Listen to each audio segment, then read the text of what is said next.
No começo da semana passada, o Ministério do Trabalho publicou uma portaria que altera regras relativas ao trabalho escravo no país. A mudança gerou intenso debate e muitos órgãos se manifestaram contra essa medida. E na manhã desta terça-feira, o STF suspendeu essa portaria, mas a decisão é em caráter liminar, ou seja, ainda depende do julgamento do mérito. Bom, para entender um pouquinho tudo isso que está acontecendo, eu recebo agora o Jefferson Nascimento, que é assessor do Programa de Política Externa da ONG Conectas Direitos Humanos. Olá, Jefferson, obrigado pela presença. Boa tarde. Bom, vamos lá.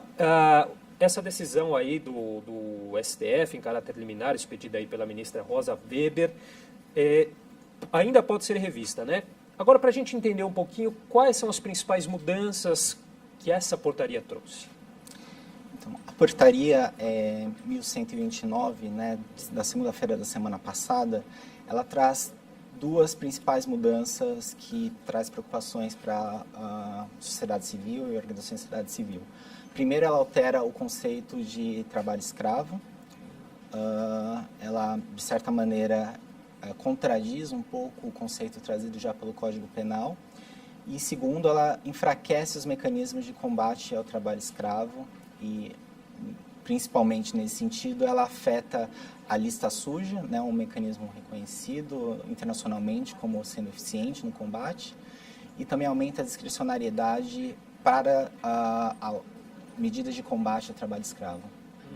Agora, no aspecto geral, o Brasil vinha sendo reconhecido como tendo feito aí um bom trabalho nessa questão de combate ao trabalho escravo, né?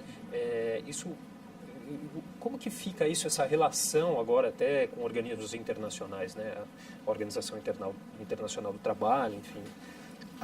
O Brasil realmente, até por conta dessa portaria, a Organização Internacional do Trabalho divulgou uma nota lamentando justamente o fato do Brasil deixar de ser uma boa referência e passar a ser um exemplo negativo. O Brasil, desde 1995, há um registro de mais de 50 mil pessoas libertadas de trabalho escravo, em grande parte por conta de medidas que vão ser diretamente afetadas por essa portaria.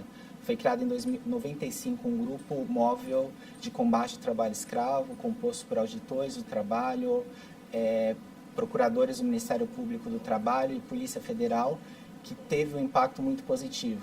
Outras medidas, por exemplo, como a alteração do Código Penal, que agora essas definições trazidas pela portaria, de certa maneira, entram em contradição, também foram bons mecanismos que ajudaram a colocar o Brasil nessa posição que, infelizmente, vai mudar com relação, por conta dessa portaria nova. E a OIT pode tomar alguma medida em relação a isso?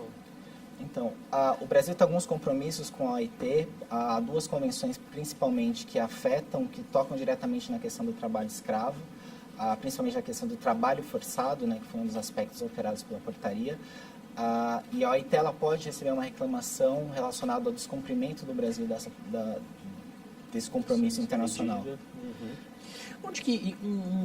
Em que regiões do país esses casos acontecem com mais frequência? Dá para a gente traçar aí mais ou menos um perfil das regiões onde isso acontece com mais frequência? Eu acho que... Regiões rurais, claro, né? Sem dúvida. Acho que um aspecto preocupante, né, quando a gente fala de combate ao trabalho escravo, que é claro que existe um número muito significativo, né, de situações análogas à escravidão em regiões rurais, né, com certeza a região norte do país, um número expressivo no estado do Pará, mas a gente vê também muitos casos de escravidão, situação análoga à escravo também em regiões urbanas, né, em confecções, ou em outras atividades mais ligadas diretamente, né, ao ambiente urbano.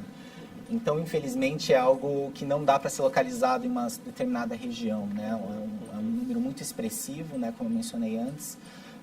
Que dificulta até a fiscalização também, a fiscalização, sem dúvida. Agora ainda mais, né, após essa portaria. Bom, a ONG Conectas Direitos Humanos aí, enviou um pedido à ONU, né, contra essa portaria. Como que é esse pedido? Que desfecho que pode ter após esse pedido? O que vocês esperam com isso? Nós encaminhamos um apelo urgente a 3 procedimentos especiais nas Nações Unidas, justamente denunciando não só essa portaria em específico, essas alterações que dificultaram o combate ao trabalho escravo, mas também o enfraquecimento da estrutura do Ministério, né, com a demissão do chefe da divisão responsável pela fiscalização do trabalho escravo, e também a diminuição do orçamento com políticas de combate ao trabalho escravo. Esses procedimentos que foram encaminhados das Nações Unidas, eles podem encaminhar questões ao governo brasileiro, que ele vai ter que responder de acordo com seus compromissos internacionais, que são diversos, não somente normas da OIT, mas outros tratados internacionais, dos quais o Brasil faz parte. E nós estamos confiantes que isso vai ter um efeito positivo, como já teve na própria suspensão agora em caráter liminar pelo STF, pela ministra Rosa Weber, que no âmbito da sua liminar já levou em consideração, inclusive, esses aspectos, esses compromissos internacionais que vinculam o Brasil. Então a gente espera que esse apelo urgente, essa denúncia feita no âmbito da ONU, também contribua para esse debate, contribua para jogar luz nos problemas que essa portaria acabou trazendo. Quer dizer, essa liminar aí do STF, de certa maneira, já era esperada e já dá para dizer aí qual a expectativa para esse julgamento?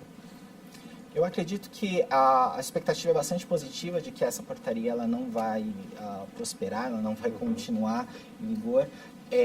Para além da portaria, acho que a situação trazida por ela levou que vários atores da sociedade civil e do próprio Estado se manifestassem a respeito.